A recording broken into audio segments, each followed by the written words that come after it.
Donc, un peu comme les autres orateurs, moi je vais commencer par vous recamper un petit peu le contexte de notre service, et puis je passerai la parole à ma collègue. Donc voilà.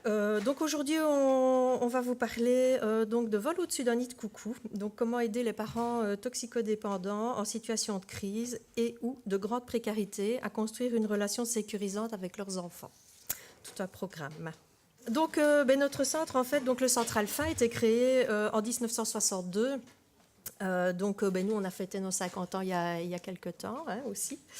Et donc, c'est un centre qui a été créé à l'initiative du docteur Charlier, qui était médecin et qui, en fait, lui-même avait un problème d'alcool. Et donc a apporté ici à Liège le mouvement des alcooliques anonymes. Et donc il y a eu comme ça ça a commencé par des réunions avec donc des personnes qui avaient un problème d'alcool.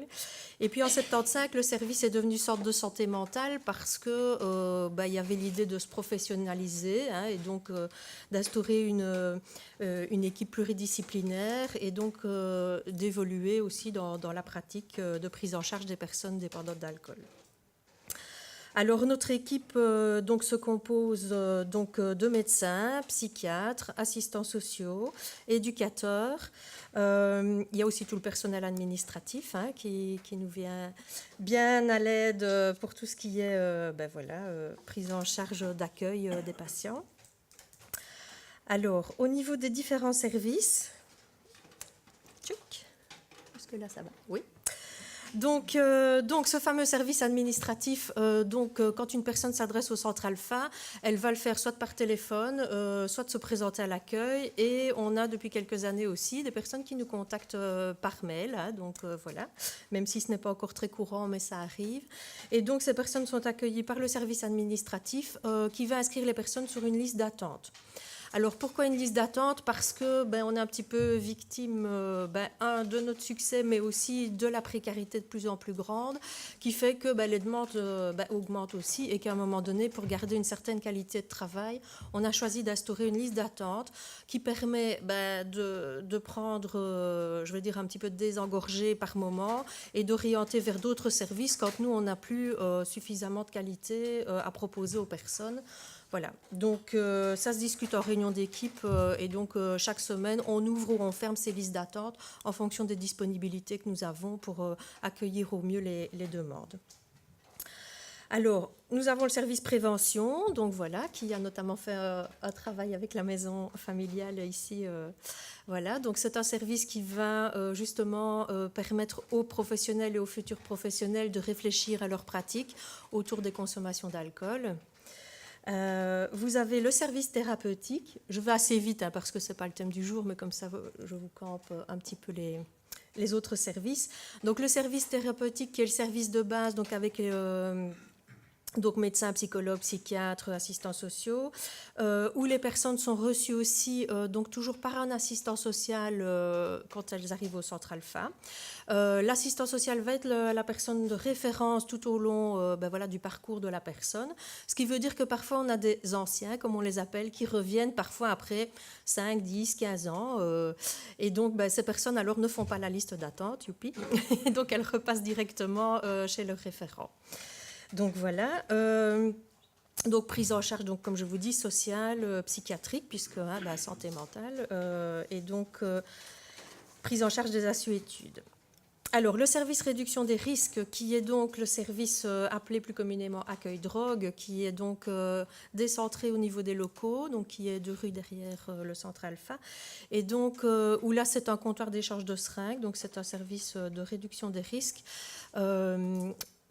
Qui accueille effectivement les personnes en grande précarité, qui ne sont pas encore prêtes, à faire un parcours classique en sorte de santé mentale, et donc qui viennent pour un échange de matériel stérile et qui donc rencontrent notre personnel et qui, à un moment donné, vont pouvoir peut-être alors intégrer le centre de santé mentale par la suite, parce qu'il y aurait eu un contact avec du personnel psychosocial qui va les faire un peu réfléchir à leur situation et les amener, quand ils sont prêts, à une prise en charge plus classique. Alors ce service fait aussi de la prévention en milieu festif. Voilà. Alors aujourd'hui, ici, on est là pour parler du service parentalité de manière un petit peu plus détaillée. Alors, le service parentalité, en fait, il a été créé en 1994. Parce que à l'époque, en 91, il y a eu le remaniement du décret d'aide à la jeunesse. Et donc, on s'est rendu compte à ce moment-là qu'il y avait un placement quasi systématique d'enfants de parents toxicomanes à la naissance. Et voilà, on sait que la séparation précoce de l'enfant et du parent peut entraîner toute une série de difficultés psychosociales par la suite. Et donc, mais voilà, il y a des situations où effectivement c'est utile, mais il y a d'autres situations où, moyennant un encadrement, on va pouvoir justement permettre de maintenir ce lien le plus possible. Alors, ça ne veut pas dire qu'on est là pour empêcher un placement d'enfants, pas du tout. D'ailleurs, on a des situations où les enfants sont placés, hein, mais voilà, on essaye en tout cas qu'il y ait une accroche parent-enfant dans les premiers moments de vie. Il y avait aussi à l'époque un peu la méfiance, donc les parents qui étaient consommateurs n'osaient pas en parler au personnel gynéco, à la maternité.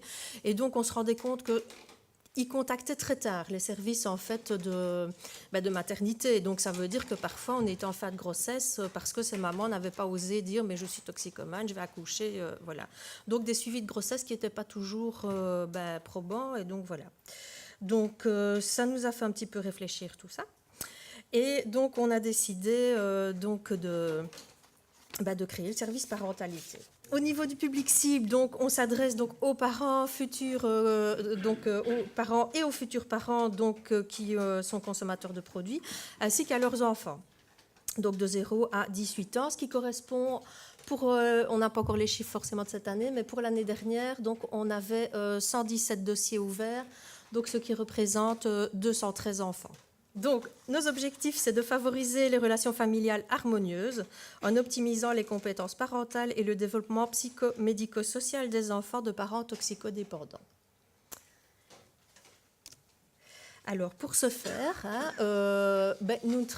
donc ça, c'est les conditions dans lesquelles on travaille. On a choisi de travailler sans mandat, même si parfois c'est difficile, mais en tout cas, c'est une manière de permettre aux parents d'être dans une certaine confiance et donc de pouvoir parler de leur consommation en se disant qu'il n'y a pas une épée de Damoclès au-dessus de leur tête. Et donc, on va travailler, une fois que cette relation de confiance est établie avec eux, pour justement pouvoir, le cas échéant, peut-être contacter un service mandaté par la suite. Mais voilà, on travaille ça avec eux, on les prépare. Alors, nous ne travaillons pas non plus... donc, nous partons aussi, comme on disait tout à l'heure, dans un autre service, on a un accompagnement à la carte. Donc, ça veut dire que la personne qui vient, parfois peut être envoyée... Donc, soit elle vient de son plein gré, je veux dire, parce que parfois il y a un bouche à oreille. Elles sont déjà venues pour une grossesse précédente, donc elles nous connaissent. Elles viennent du service thérapeutique, où un collègue nous dit, tiens, il y a tel couple qui va avoir un enfant, donc on nous les oriente. Et puis, on a des familles qui viennent sous conseil, donc même si on n'est pas mandaté, ou c'est vivement conseillé par le SAJ ou le SPJ. Et donc, ces personnes viennent un petit peu comme ça en se disant, bon, qu'est-ce qu'on va me faire au Centre Alpha ? Eh bien, nous, on va d'abord partir de la demande de la personne. Donc, ça veut dire qu'on utilise notamment un outil qu'on a créé, je ne vous le détaille pas ici, mais si ça vous intéresse, vous pouvez l'obtenir au Centre Alpha, une grille d'évaluation de la demande, en fait, qui permet vraiment de réfléchir et de partir de où la personne est à ce moment-là. Donc, ça peut être une recherche de logement, ça peut être du matériel de puériculture, ça peut être une remise en ordre administrative. Et donc, on va vraiment créer cette relation de confiance aussi en partant de qu'est-ce qui est urgent pour la personne. Et donc, cette grille, elle permet notamment de voir que parfois, ce qui est urgent pour le travailleur social n'est pas toujours ce qui est urgent pour la personne. Et donc, ça nous permet aussi de confronter un petit peu nos avis, d'en discuter et d'arriver alors à un début de prise en charge qui permet par la suite de pouvoir alors peut-être réorienter effectivement vers des services mandatés ou de demander un placement parce qu'on a pu établir cette relation et pouvoir vraiment avoir des parents qui ont confiance, quoi. Alors, évidemment, pour faire tout ça, on est quand même quelques-uns. Donc voilà, donc vous avez Madame Crollard qui va parler tout à l'heure, donc qui est psychologue, vous avez le docteur Gilles qui est médecin généraliste et qui travaille par ailleurs à l'ONE, donc qui est aussi donc une ressource importante pour nous. Donc moi-même, Christophe Kennery qui est éducateur et Madame Léonard qui est éducatrice. Et donc, voilà, nous sommes 5 personnes dans le service. Alors, au niveau des outils, en fait, nous allons utiliser donc, forcément des consultations médicales, puisque les parents dépendants de produits, quand il y a une grossesse, ou même après, hein, mais en tout cas l'urgence c'est un peu la grossesse, puisque là on a un temps limité. Donc ma collègue médecin va voir avec eux la question du sevrage. Est-ce qu'on en fait un, est-ce qu'on n'en fait pas? Ça dépend le moment de la grossesse. Est-ce qu'on réfléchit en tout cas à une consommation contrôlée, je vais dire. Enfin voilà, tout ça est discuté avec le médecin. Alors, mise en place éventuellement d'un traitement de substitution. On a quand même quelques mamans qui n'en souhaitent pas, mais voilà, ça aussi c'est discuté. Mais en tout cas, ça peut être proposé. Alors, forcément une information sur les différents produits et les effets que ça peut avoir sur le fœtus. Alors, on a une brochure grossesse en question qui a été éditée, donc qui permet aussi de discuter avec les parents de, voilà, vous consommez tel produit, voilà les effets que ça peut avoir. Qu'est-ce qu'on fait? Vous arrêtez? On met un traitement de substitution ou pas? Enfin voilà. Donc, alors, on discute aussi contraception, puisque après les accouchements, c'est aussi intéressant peut-être d'espacer les grossesses, voilà, ou en tout cas de choisir le moment où on va avoir une grossesse. On va discuter et on travaille en réseau énormément, hein, donc notamment avec les services qui se sont déjà présentés ce matin, mais d'autres aussi, donc les maternités, les services de gynéco, l'ONE, voilà. Et donc on va donner toute une série de conseils santé, puisqu'on a aussi beaucoup de personnes précarisées, certaines sont à la rue, et donc comme vous disiez tout à l'heure, avec des personnes qui ont parfois des conditions de santé et d'hygiène qui ne sont pas au top, et donc on va relayer vers des services voilà, qui vont pouvoir prendre ça en charge. Alors au niveau des consultations sociales, donc en fait la grosse majorité de notre travail c'est un travail de proximité. Donc les 2 éducateurs et moi, nous allons à domicile régulièrement et donc ça l'horaire est fixé en fonction de la situation de la personne et si elle le souhaite évidemment, il y a des personnes qui ne souhaitent pas qu'on passe à domicile mais en général on va chez quasi tout le monde. Et donc, on va les accompagner dans toutes les démarches, donc, comme je vous disais tout à l'heure, recherche d'une crèche, d'une périculture, enfin, de péricultrice, d'activités parascolaires, remettre en ordre mutuel, etc. Alors, nous sommes aussi présents, de nouveau, si le parent le souhaite, à tout ce qui est réunions SAJ, SPJ, les réunions de coordination avec d'autres services qui interviennent dans la situation.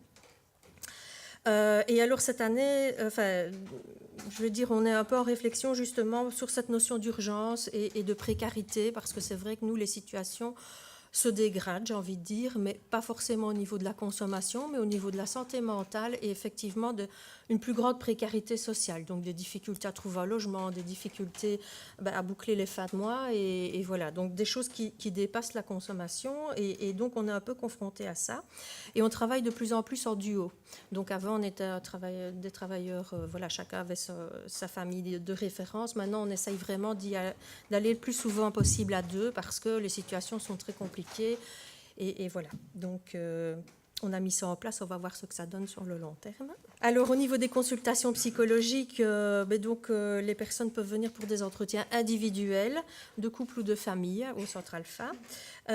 Ici, ma collègue a aussi donc des consultations plus spécifiques au niveau des enfants et notamment des parents qui souhaitent par exemple expliquer la consommation à l'enfant. Donc on a une petite brochure qui s'appelle Le petit lapin dont le papa était un caméléon, qui permet, donc c'est un outil qu'on a mis en place qui vous permet de parler des consommations de produits pour les tout petits. Voilà, donc on s'est rendu compte que les enfants avaient plus facile de venir parler des consommations des parents dans un endroit où on peut en parler, parce que les enfants ont parfois peur voilà, d'aborder ça dans d'autres milieux. Et donc, voilà, ma collègue les reçoit pour quelques entretiens. Alors au niveau du travail en réseau, forcément, voilà, les situations sont complexes et on ne peut pas faire tout seul, on n'est que 5 travailleurs, donc voilà, comme on vous a dit, de 117 dossiers, voilà. Donc on est obligé de travailler en réseau et depuis plusieurs années, on a créé donc d'abord des ateliers donc, de réflexion qui étaient mis en place pour justement réfléchir avec d'autres professionnels autour des dépendances de produits et en lien avec la petite enfance. Et puis de ces ateliers est né un groupe en fait, d'intervision qui se réunit une fois par mois. Pour le moment, il y a une petite vingtaine de services qui est présent et où justement on réfléchit de nouveau par un système d'intervision à comment on peut mieux collaborer ensemble, comment on peut instaurer un réseau de sécurité autour de ces familles et voilà. Alors, j'ai parlé beaucoup. Je vais vous passer la main à ma collègue qui va un petit peu vous détailler tout ça. Je fais déjà une heure ou tu le fais? Je le ferai. Voilà. Merci. Merci Martine. Non, moi je ne vais pas vous détailler ça du tout. En fait, j'ai décidé de changer un peu. Et est-ce qu'on m'entend? Oui, ça va. Moi, je vais plutôt vous parler un petit peu du lien, d'une part, de l'urgence d'autre part, et du réseau en troisième lieu. Alors quand je vous regarde, parce qu'en fait souvent la salle regarde l'orateur, l'oratrice en l'occurrence, mais moi je vous regarde. Et qu'est-ce que je vois? Je vois en fait un ensemble de métiers à tisser. Tous, autant que vous êtes, dans vos pratiques, vous êtes amenés à tisser du lien. Effectivement, le premier défi que nous avons à relever, quelle que soit notre fonction, notre mandat, c'est d'essayer d'établir un lien de confiance réciproque à minima avec le bénéficiaire dont nous devons nous occuper. Et c'est un fameux défi. C'est un fameux défi parce que la plupart du temps, ces bénéficiaires, on l'a déjà entendu dans les exposés précédents, ces bénéficiaires ont vécu toute une série d'expériences de liens toxiques avec soit leurs proches familiaux, mais aussi parfois avec des intervenants, avec des professionnels. Ça peut être des ruptures de liens ou ça peut être des nœuds plutôt. Vous savez, ces grosses pelotes de laine complètement enchevêtrées dans lesquelles on ne sait plus très bien par où prendre et par quel bout prendre. Assez paradoxalement, quand on est en situation de crise ou en situation d'urgence, le lien primaire, comme ça, à établir avec le bénéficiaire, peut paraître plus facile. Pourquoi est-ce qu'il peut paraître plus facile? Parce que tout simplement, ce bénéficiaire en situation de crise, en situation d'urgence, il a une attente à l'égard, évidemment, du professionnel qui est en face de lui. Et donc, si ce professionnel lui propose une piste de solution, et la plupart du temps, c'est quand même ce qui se fait, le bénéficiaire va en quelque sorte le placer dans une position de sauveur. Ah, lui, il a compris. Lui, il va m'aider. Et qu'est-ce qui va se passer? Ce qui va se passer, c'est que, à plus ou moins long terme, on ne peut que tomber de son piédestal, évidemment, comme professionnel, parce que nous allons tôt ou tard décevoir ce bénéficiaire, parce que ni vous ni moi, nous n'avons de baguette magique et nous n'allons pouvoir solutionner tous les problèmes de ce bénéficiaire qui est en face de nous. Donc c'est un peu une gageure de se dire que ce lien de confiance qui s'établit, semble-t-il, plus facilement quand on est en crise ou quand on est en urgence, va perdurer. Non, ce n'est pas vrai. En parentalité, je pense que Martine l'a bien décrit, nos objectifs, ils sont d'abord justement d'établir, de tisser ce lien avec ce bénéficiaire. Ça va être, comme on l'a vu aussi pour toute une série de thérapeutes, de l'aider à faire des liens entre ses difficultés actuelles et son histoire personnelle. Ça va être également de l'aider à établir, à rétablir, à maintenir des liens harmonieux avec ses proches, que ce soit sa famille d'origine, que ce soit la famille, la cellule familiale qu'il est en train ou qui existe déjà, donc son ou sa partenaire et son ou ses enfants, et également avec les nombreux professionnels du réseau qui gravitent autour de lui.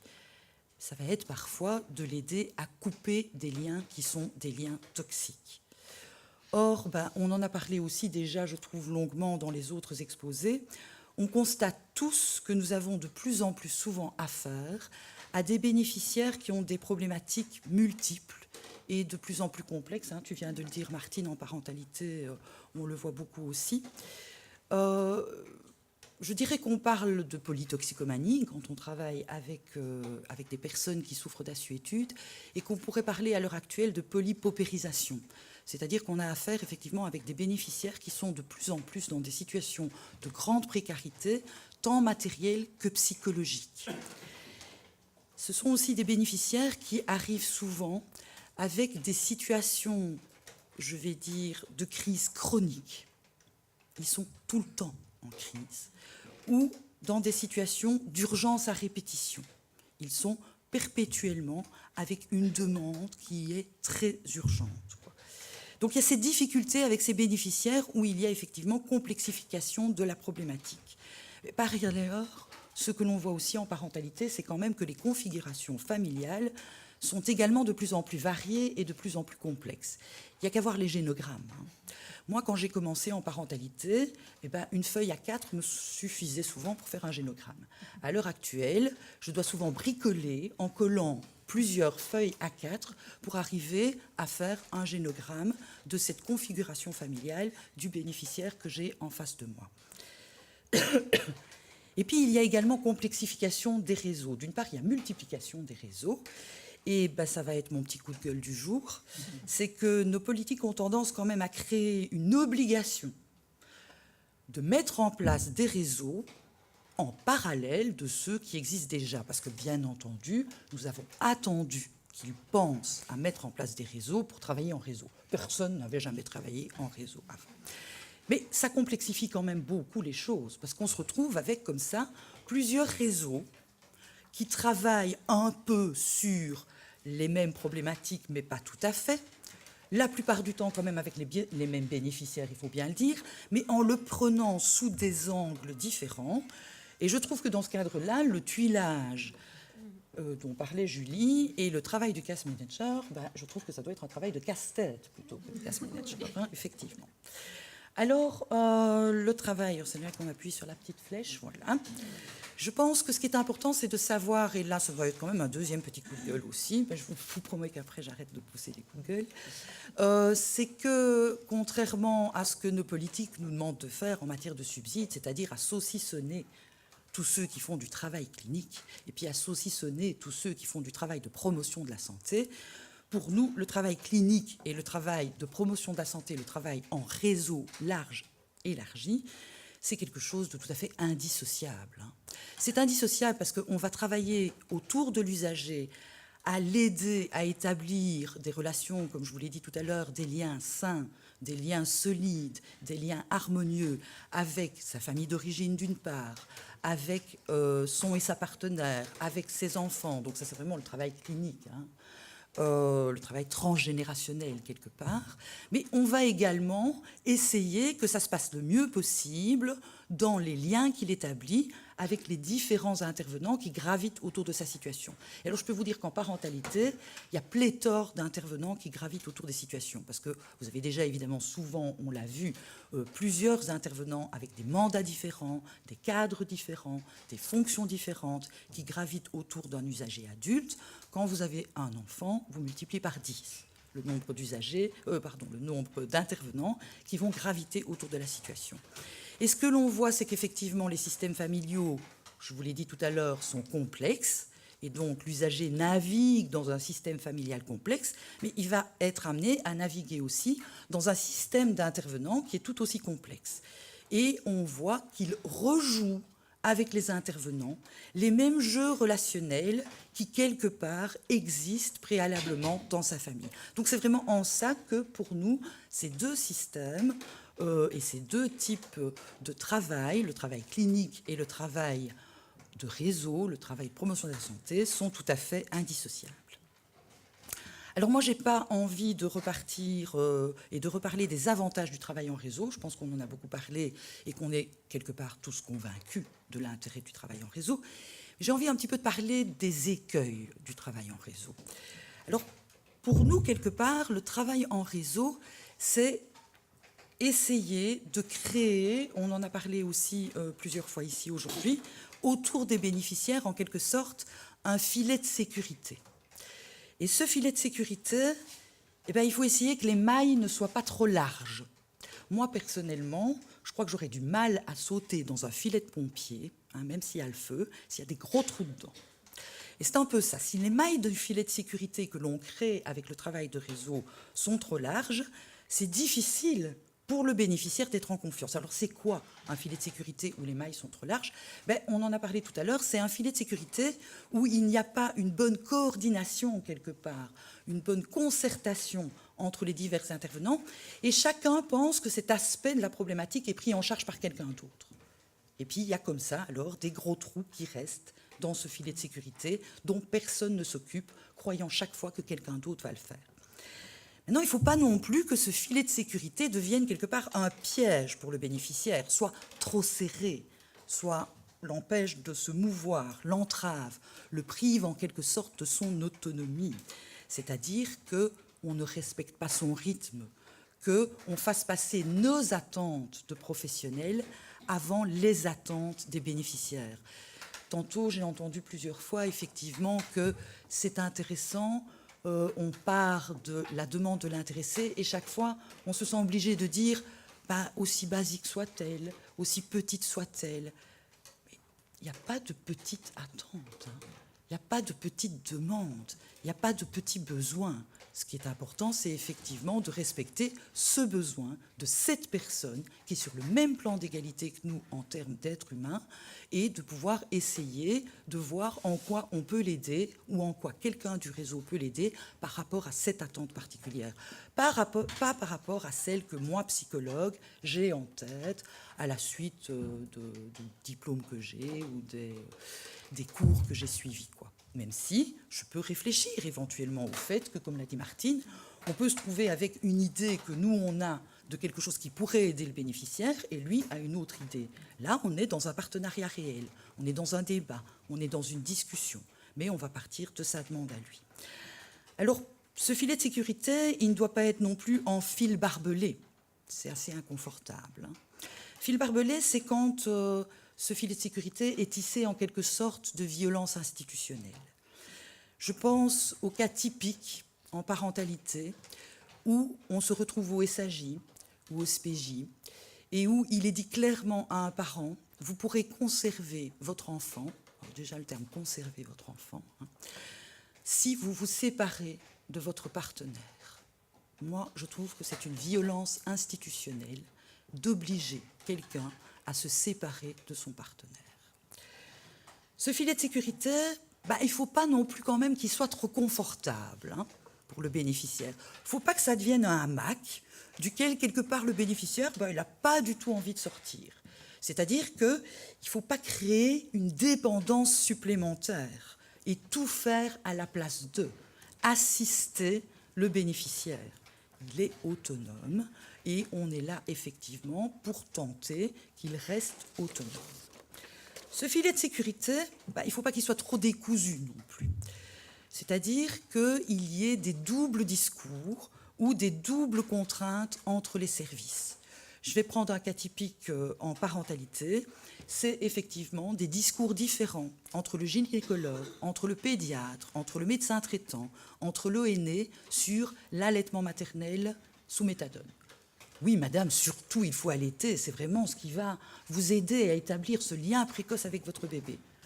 Pas question, madame, vous êtes sous méthadone. Allaiter votre bébé? Pas du tout. C'est complètement décousu. C'est des doubles contraintes, des doubles messages. Et pour le bénéficiaire, c'est très, très difficile, dans ce cas-là, de s'y retrouver et d'avoir confiance dans ce réseau qui ne se met pas d'accord entre eux.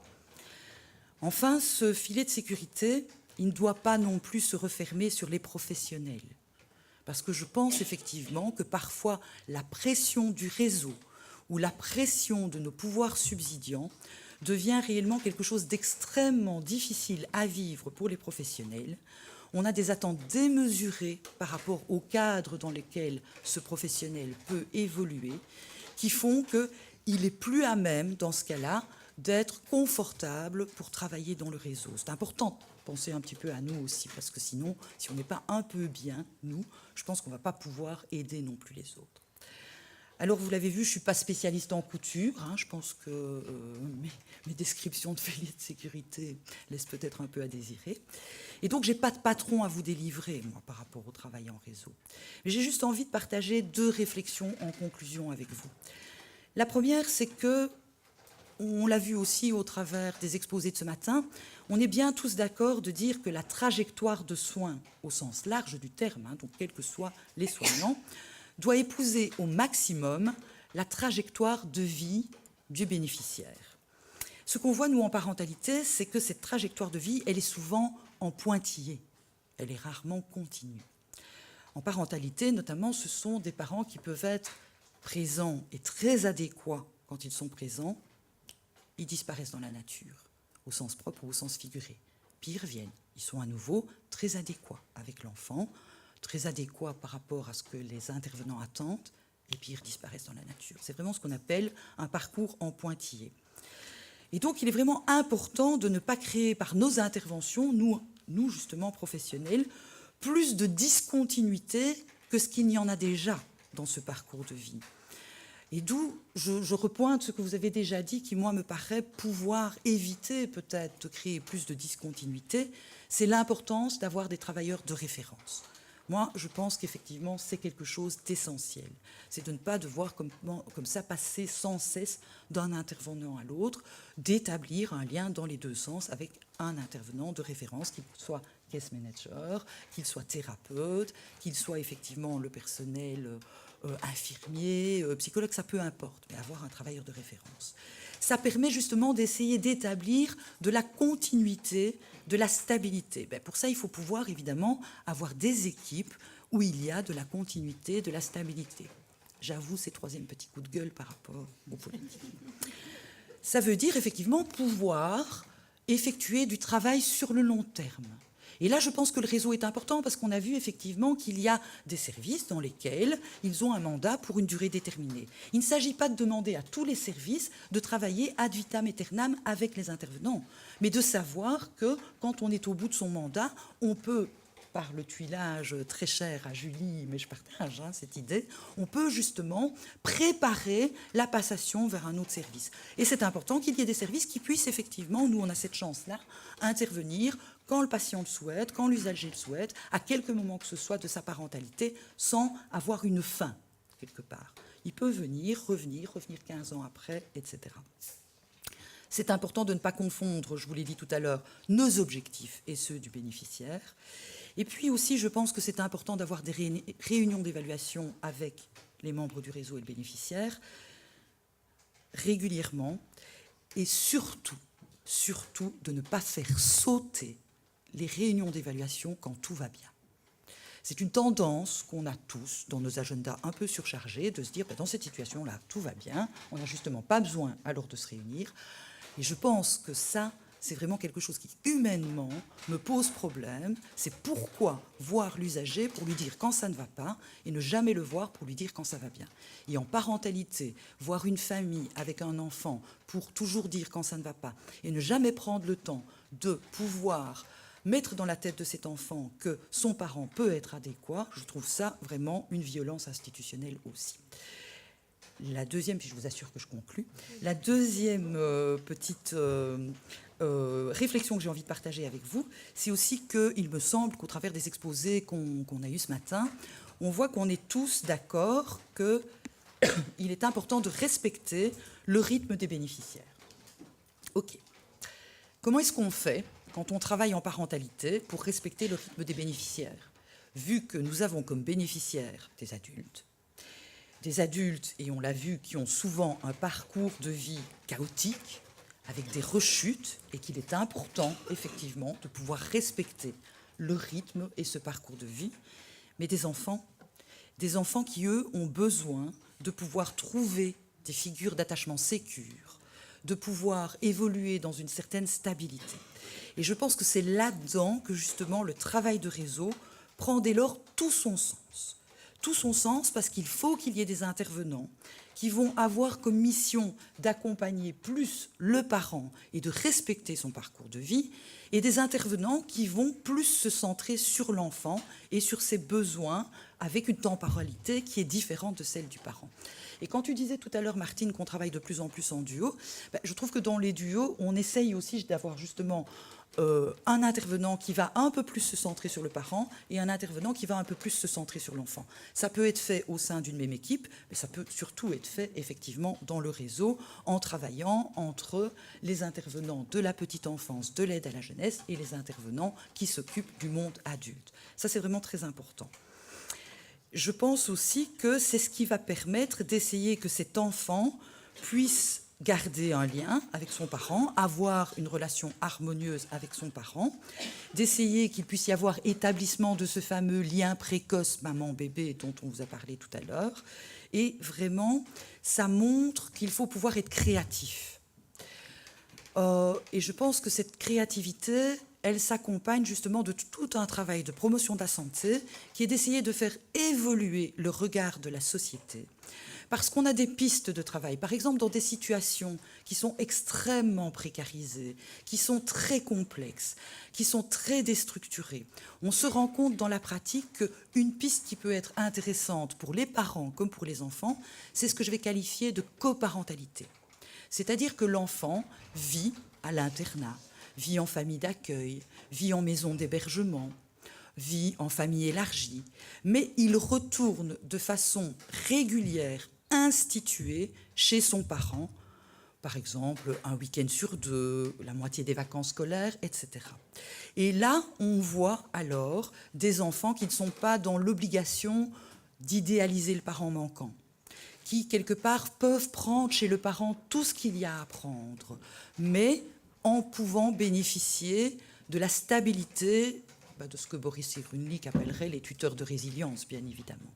Donc c'est quelque chose d'intéressant, c'est quelque chose qui a été déjà démontré par des ethnologues. Par exemple, je pense à Esther Goudi et ses travaux au Ghana, qui montrent bien que les divers aspects de la parentalité peuvent être répartis sur des têtes différentes, et que si c'est institué socialement, ça va permettre à l'enfant de très bien se développer.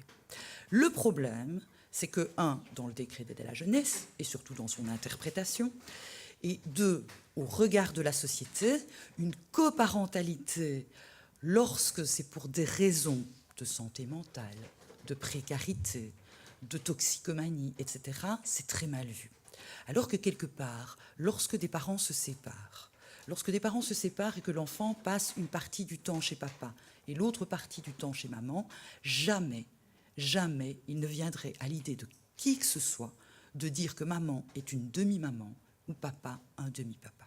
Et j'en resterai là.